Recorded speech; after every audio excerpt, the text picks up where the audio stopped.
do a whole series on trying to debunk the idea of Polynesians, this outer Tawain theory, whatever you call it, whatever theory that the Western society is trying to put out there about Polynesians and where their ancestors came from.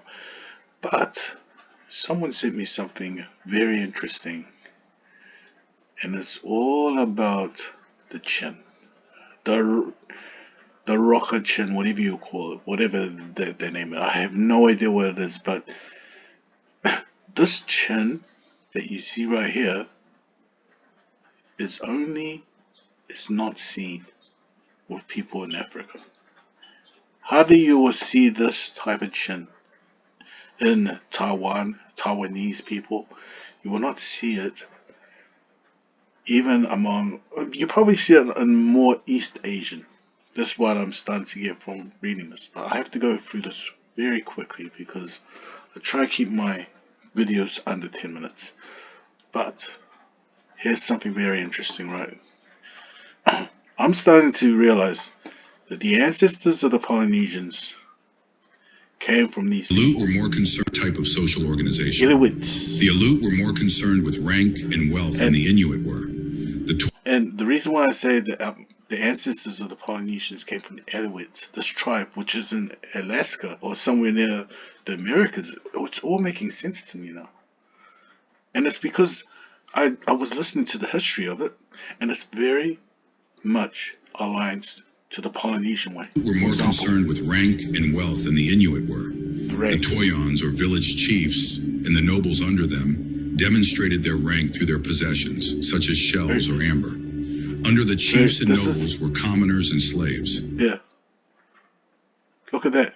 Commoners and slaves. Everything I read about Polynesian history, once I read that, I went to myself, man, this is, everything is lining up. Everything. Unlike the Northwest Coast Indians, the Aleut did not practice the potlatch, an elaborate feast during which gifts were exchanged. Russian traders and trappers forever altered the Aleut way of life. Because, in terms of their ancestry, both the Aleut and the Inuit are more Then I found out about the Aleut. These people from near Alaska or Siberia, is that they have a very strong boating history. I'm going to do more research. Related to Siberian peoples in Russia. Here's another thing. Siberia. When I looked up the tallest people in the world, like, who are the tallest people in the world? Guess who keep popping up? Siberians. Then to the other Native American peoples. The Aleut and Inuit came to the Americas much later than did the other native peoples. Later. From about 2500 BC to 1000 BC.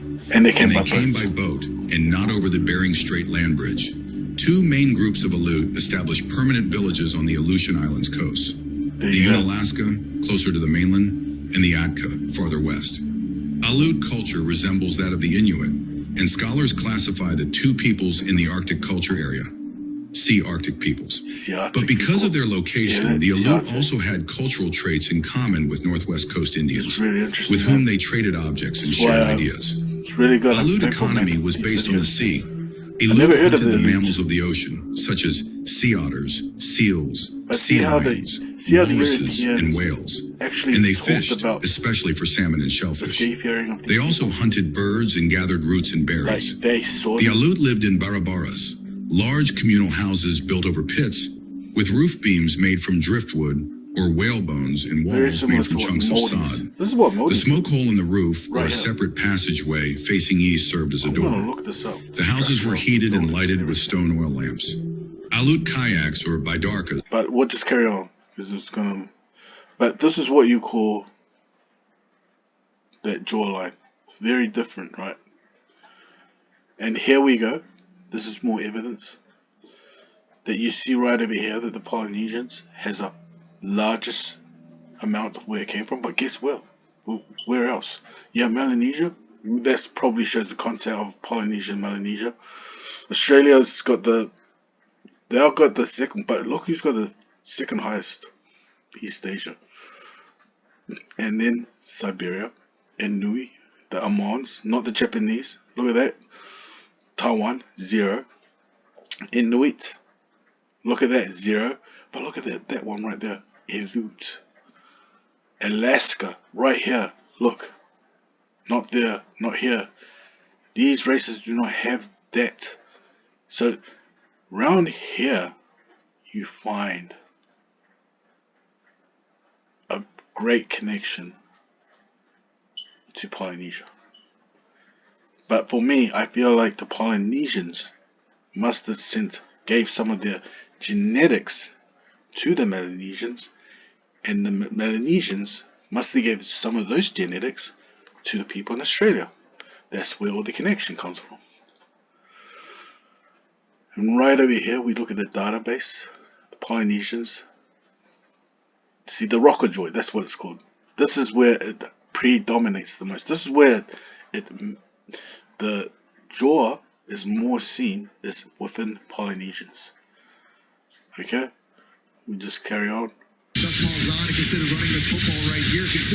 And if you look at all the jaws,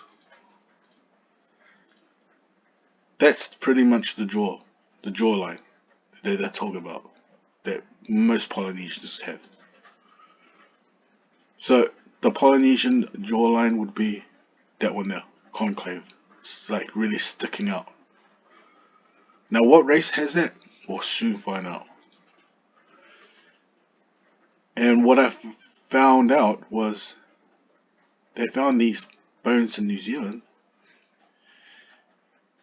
and they were not Māori Polynesian Rockajoys. You know, it's like downward, lower border.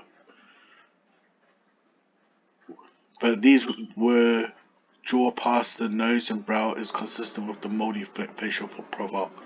So they showed that the original Polynesian bones or structure looks very different from ones mixed with Asiatic. That's how the bone structure of the early Polynesians would have looked like that. So they're saying that to extreme left, the slightly upwards curve of European shown adjacent to the pre-colonial Polynesian Māori skull center. To the right is seen a skull photograph as situ, which is very remote cave in the Central Islands. So you can see that these were different type of races, and that's where they found these bones, how it was layered up. And here, right over here, right? According to the authorities, one of the most striking features of the Polynesian carnal sample is the Rockajoy. It's well known that the high percentage of mandibles that have been described for both the Asian and contemporary Polynesians possess several features that are not usually found, in other human groups. See, this is a feature you do not find in other groups. It's like specifically to the Polynesian people. For Eurasia, the interesting is not altogether unexpected finding that similar the Rockajoys see look, between the Samoan and the Nui. So the other races that has this sort of jawbone are the Samoan and the Nui races. So, and here we go again. Inuit, another one. See, Inuits. They share common language family as well. So this is really interesting, man. For Rockajaw, Micronesia is not like other Polynesian Melanesia. See, unexpectedly, Australia and Melanesia have higher frequencies to trade than Southeast. Listen to that. The Rockajoy, you don't find that in Micronesian people. You only find that within Melanesian Australia. Why is that? Why do Melanesians and Australians have it more? Do you know why? Because when the Polynesians, the other ancestors I'm talking about, they came into Polynesia. It's got nothing to do with Taiwan. It's got nothing to do with Southeast Asia. When they came there, we then met the Micronesians, who have a little of it, and we Fijians, because Samoa, Tonga, Fiji had very strong ties. So of course they would have passed those genetics on to other Melanesians, and those Melanesians would have passed it over to, Torres Strait Islanders or whatever. Some Australians would have had that Melanesian ancestry with them. Oh man, I'm going a bit too long on this. Okay. Relative height, the rock of joys, the Micronesian atolls, sport interfered between the Micronesian and West Polynesia suggests the shared artifact of linguistic similarities. Joys. So it's mainly you'll find this in Guam, and only very little Micronesians got this sort of, and could observe that some kind of Chile and Polynesia Strait, the world addition dimension to the rocket. See, it's very rare in South America. So straight here, I can see that the ancestors, I can rule it out. South America and maybe Central America, that's not where the Polynesians came from. The Polynesian ancestors, I'm now set my sights on it, is in either Siberia or Alaska. I have hundreds of proof just to prove that this is exactly where the Polynesians came from. And look at that. That the Easter Islanders have a rocker joy frequency. So half of Easter Islanders have that jawline. And here's another funny thing. This is why this whole idea of out of Africa is BS to the max. Rocker joy shows the divide between North and South Africa. So if you live in West South Africa, around there, you hardly have this type of jaw.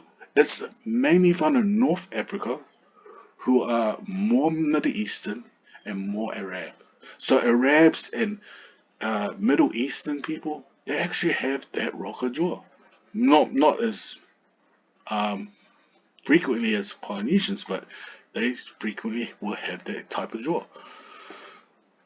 So over here, see look, two groups stand out the highest frequencies in the Americas is the Inuits and the Northwest Coast Indians. I think I'm going too long on this, but these are the two races. I'm now forgetting out of. I have now figured it out. We are not. Our ancestors did not come out of Asia. It's all debunked. I don't need to do any more studies. I now can concentrate because this is exactly what I was thinking to myself. The Inuits and the North Coasters, I would never know this. But whoever sent me that little message that they sent me, yeah, cheers. Thanks a lot, mate. Now I can concentrate on the history and the culture of these two ones right here. So I'll just end my stream with that.